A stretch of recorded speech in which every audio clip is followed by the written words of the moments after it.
Hello and welcome back to Ballistic Advantage. This is video 2 of our video series, and today it's little quick tips what to do, what not to do when installing a barrel. I think it's important that we do a little video like this for you guys, considering we sell barrels.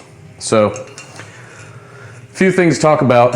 Try to do it pretty briefly here. We have a standard setup that we're going to use today. I know a lot of other rails, call for a torque wrench and all that. We're not going to use that today. We're just going to talk about using it with our primitive tools.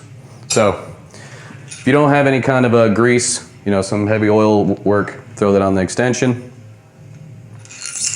Get it on there, fit it into your receiver, and put a little bit of your oil on threads. And get it all on there. And that works good. Great. All right, first part, torquing on your barrel nuts.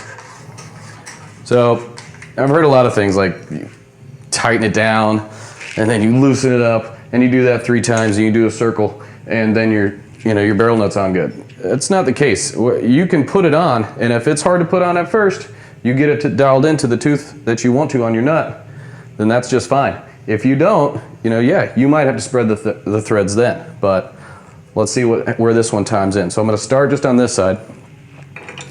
Now, another rule of thumb that I like to do is I don't just like to stay loose here. So if you want to use a cloth, if it's going to hurt your hands, but get your hand in there and pin it on there, and then you're going to torque down. So whether your underhand grip, I want to stay out of the way so you can see. This one's giving me a little tension here. So I'm going to go and use the other side. You got all these teeth here, more points of contact. So that's where you can wrench on a little more. Now, if you're a smaller guy, you might want to use some elbow grease. If you're a bigger guy, don't put all your weight down on it because you can snap and break all this stuff. So we need to move it a little bit more. So again, put my hand on there and I'm going to push down. I think I got pretty close there. Next, I'm going to take my roll pin starter punch. Get all my slots right on my delta ring assembly. And you're going to use this thing anyway in a second for your roll pin for your gas tube. But rather than having it in there and easing it in and then having your nut wrench on there, just check it, stick it in there. Use your eyeballs that God gave you. Take a look at it. Looks like we got it pretty good on that try. So now we're in there. About to use this again right after we stick the gas tube in. So the big one is, for me is this barrel nut. Tighten that up. A lot of rules of thumb people tell you, but right there, I didn't have to go back and forth and spread the threads. I've torqued it the way it needed to be torqued. Didn't over torque it, and I didn't use any gauges. So now, next big one I like to do, another little pet peeve of mine is when I see the videos, and I see these guys put these roll pins in low profile gas blocks. And first thing I see them do is stick it in, and they're standing out here, and they're pounding in. Well, I don't see why you'd be pounding on the end of your barrel while it's stuck in the receiver. So anytime you're working on your gun, if you can brace it, brace it. So I like to take my body and just put it right up against it. Start my roll pin in. Now my body's taking all the shock here. It's a nice little tip to use. And if you don't have something flat, flip this thing around there. Gas tube's in. Now we securely placed everything in, only used a couple tools. Lastly with this, I just want to cover, it really doesn't have anything to do with barrel installation, but I see it all the time, and it's this flash hider crush washer. Now, I'm going to get in here. This beveled end, right there, that's the side that goes towards the gun, not the other way around. This happens.